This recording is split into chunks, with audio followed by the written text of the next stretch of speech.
Saya ucapkan terima kasih ya kepada kalian karena sudah bersedia untuk datang pada sesi konseling pada hari ini. Nah, hari ini kita akan berbicara tentang sesuatu yang sangat penting, yaitu tentang perencanaan karir. Banyak dari kita merasa bingung atau mungkin ada yang khawatir tentang masa depan, dan itu semua adalah hal yang normal. Tapi pikiran kita tentang diri kita sendiri, kemampuan kita dan masa depan itu ternyata sangat berpengaruh pada perasaan dan tindakan kita. Nah, kalau gitu, izinkan saya perkenalkan diri terlebih dahulu ya. Nama saya Sarah Aulia, dan kalian mungkin sekarang bisa perkenalkan diri terlebih dahulu dari teteh yang sebelah kiri saya. Jadi, saya diri, perkenalkan nama saya Rina Abdullah. Bisa dipanggil Rina. Oke. Perkenalkan nama saya Lucy Susanti, biasa dipanggil Lucy. Nama saya Rodia Fadila, dipanggil Rodia. Perkenalkan nama saya Hasna, dipanggil Hasna. Perkenalkan nama saya Ija, dipanggil Ija. Perkenalkan nama saya Ija Ramadhani, dipanggil Najwa. Perkenalkan saya Rizkima, dipanggil Falis. Perkenalkan nama saya Bulan, Susmilan. Jadi sebelum saya izin bertanya, apakah kalian pernah mengikuti sesi konseling? Jadi ini baru pertama kali ya kalian mengikuti sesi konseling. Kalau gitu izinkan saya menjelaskan mengenai apa itu sesi konseling. Apakah diperbolehkan?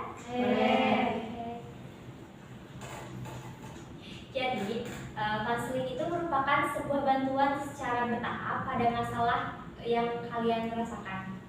Dan di sini ada 3 asas yang harus kalian ketahui. Yang pertama, asas kerahasiaan,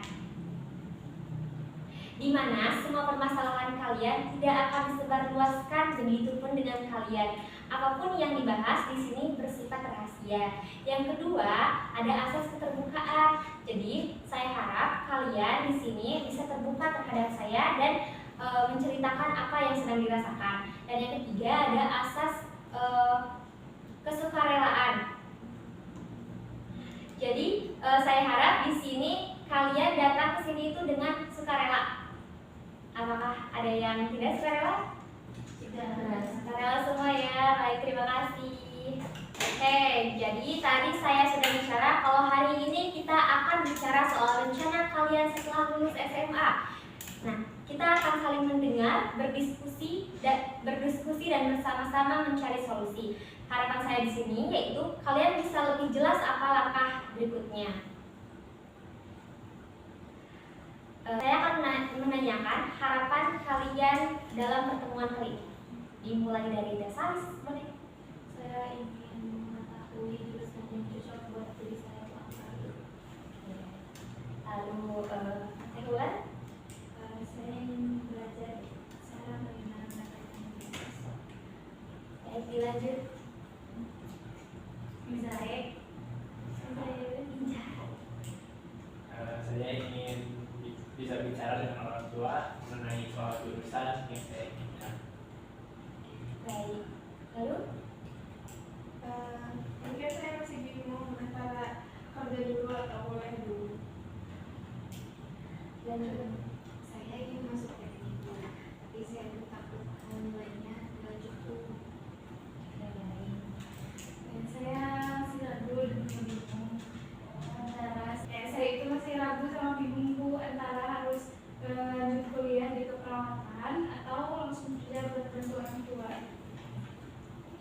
Saya ingin kuliah tapi belum tahu mana. Yang terakhir? Kalau saya pengen kuliah jurusan seni, cuma orang tua saya kurang setuju. Jadi bisa saya simpulkan kalau kalian ini ingin lebih jelas dengan pilihan karir kalian. Nah, bagaimana menyesuaikan dengan kemampuan diri dan apa yang harus disiapkan, seperti itu? Ya Bu. Mungkin saat ini banyak mungkin dari kalian yang terlihat gelisah. Hasna, mungkin kamu kelihatan agak berbeda pada hari ini. Bisa dijelaskan kenapa? Saya takut Bu kalau gagal ujian masuk, saya tidak boleh kuliah sama sekali. Kamu cemas tidak punya alternatif jika gagal?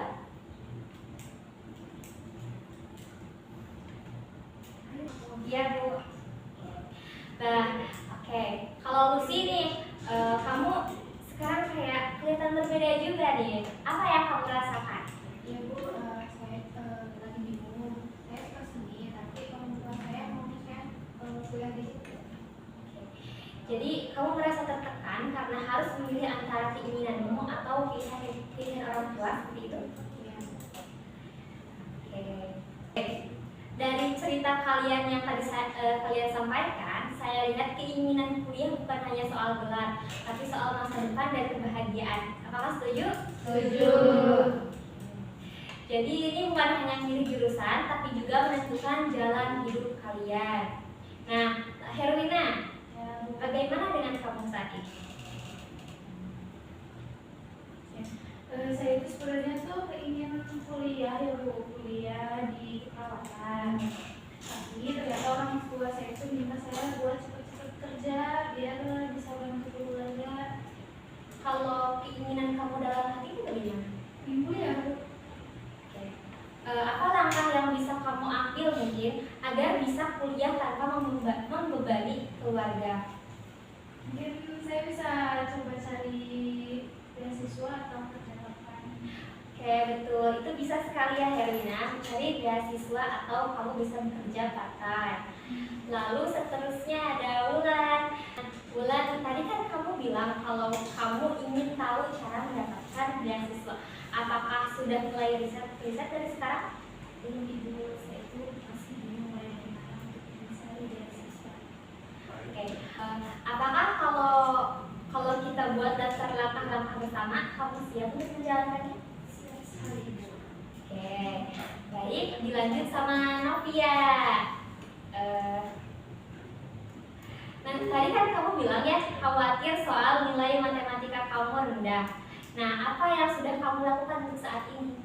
Kalau saat ini saya tuh belajar sendiri Bu, tapi menurut saya belajar sendiri juga kayak belum cukup gitu. Oke, kalau ibu punya saran, bagaimana kalau kamu ikut bimbel atau kerja kelompok setelah melakukan sesi konseling kali ini? Bagus Ibu. Itu ide bagus Bu. Oke, lanjut dengan Najwa. Kamu tadi bilang ragu kuliah karena ekonomi, tapi kamu juga ingin kuliah kan? Ya betul Ibu, saya sebenarnya ingin kuliah tapi karena pandemi. Oke. Kalau kamu menyerah karena takut, apa kamu puas dengan hidupmu nantinya? Sepertinya tidak Bu, saya pasti akan bisa. Oke. Berarti kita di sini akan mencari jalan keluar dan kita tidak akan menyerah. Seperti itu? Ya Bu. Oke. Lanjut Lucy. Bagaimana kalau kamu memaksa ikut keinginan orang tua tapi kamu tidak bahagia? Apa yang mungkin akan terjadi di hidup kamu? Saya akan merasa-rasakan Bu. Oke. Lanjut ya. Jadi Salis, kamu sudah punya minat jurusan tertentu? Ada Bu. Seperti? Psikolog. Saya suka psikolog. Oke. Apakah kamu sudah pernah riset tentang prospek kerja dan kampusnya itu seperti apa? Sudah Ibu, tapi belum menjawab Bu. Oke, mungkin kita nanti akan membantu kamu untuk membuat rencana riset pada minggu ini. Bagaimana? Ini Oke.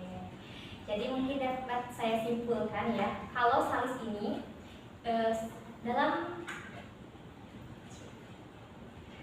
dapat saya simpulkan Salis ini bisa meriset jurusan psikologi atau universitas yang ada jurusan psikologinya. Lalu untuk Wulan bisa mencari informasi atau menuliskan langkah-langkah mengenai daftar tentang beasiswa seperti itu. Lalu untuk Nizar, untuk sekarang mungkin Nizar perlu berbicara dengan orang tua soal pilihannya sendiri seperti itu. Untuk Najwa, kamu sepertinya harus cari opsi beasiswa atau kerja sambil kuliah. Lalu untuk Novia, sepertinya kamu perlu strategi belajar matematika yang lebih aktif lagi, seperti tadi saya kan rekomendasiin buat ikut bimbel atau cari-cari soal matematika yang ada di internet. menjadikan pacuan untuk masuk universitas yang kamu mau. Gitu. Lalu untuk Herwina, mungkin Herwina juga bisa mencari informasi mengenai beasiswa keperawatan. Biasanya di universitas-universitas itu biasanya suka ada. Dan juga untuk partainya, Herwina juga bisa mencari lowongan kerja part-time di dekat di tempat-tempat dekat universitasnya supaya tidak mengganggu kuliahnya seperti itu. Untuk Teh Hasna, mungkin Teh Hasna perlu menyiapkan alternatif universitas atau jurusan jika tidak lolos nantinya. Nah, yang terakhir untuk Teh Lucy, mungkin Teh Lucy bisa membangun komunikasi dengan baik. Teh Lucy bisa berbicara lagi dengan orang tua mengenai jurusan yang Teh Lucy mau dan nanti bisa ambil jalan tengahnya bagaimana, seperti itu. Untuk terakhir kalinya saya ucapkan terima kasih atas keberanian kalian karena kalian bisa berbagi informasinya pada hari ini. Ingat, masa depan kalian milik kalian sendiri. Jangan takut bermimpi dan berusaha. Kita akan bertemu 2 minggu lagi untuk mengecek dari perkembangan kalian masing-masing. Bagaimana? Baik. Terima kasih. Assalamualaikum warahmatullahi wabarakatuh.